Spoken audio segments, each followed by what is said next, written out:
कोल्हापूरला स्वतंत्र Vande Bharat express railway मिळाल्यानं कोल्हापूर वासियांमध्ये आनंदाचं वातावरण आहे। सोमवार 16 सप्टेंबरपासून ही रेल्वे कोल्हापूर पुणे मार्गावर नियमित धावणार आहे। या पार्श्वभूमीवर आज या रेल्वेची चाचणी घेण्यात आली। 8 डब्यांची रेल्वे आज सकाळी 11 वाजता पुण्याच्या दिशेने रवाना झाली।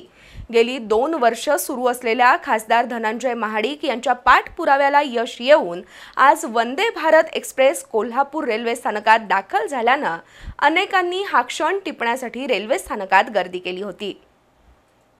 अत्याधुनिक सेवा सुविधांनी युक्त असलेली आणि प्रवासाचा पुरेपूर आनंद देणारी वंदे भारत एक्सप्रेस कोल्हापूरसाठी मिळावी याकरता खासदार धनंजय महाडिक यांनी गेल्या 2 वर्षांपासून प्रयत्न केले होते।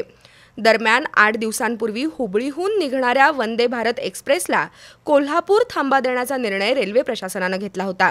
मात्र कोल्हापुरात थांबा नको तर कोल्हापूरसाठी स्वतंत्र रेल्वे व्हावी अशी भूमिका घेऊन प्रवाशांसह विविध संघटनांनी त्याला तीव्र विरोध दर्शवला होता।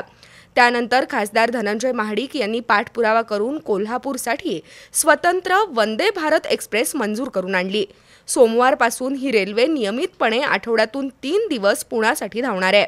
सोमवारी पंतप्रधान नरेंद्र मोदी यांच्या ऑनलाईन उपस्थितीत आणि राज्यमंत्री व्ही सोमन्ना यांच्या हस्ते सायंकाळी 4 वाजता कोल्हापुरातून या रेल्वेला हिरवा झेंडा दाखवला जाणार आहे। या पार्श्वभूमीवर आज सकाळी वंदे भारत एक्सप्रेस कोल्हापूर रेल्वे स्थानकात दाखल झाली।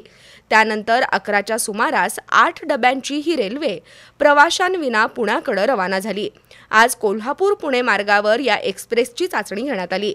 ती यशस्वीरित्या पूर्ण झाल्याचं रेल्वे प्रशासनाने सांगितलं।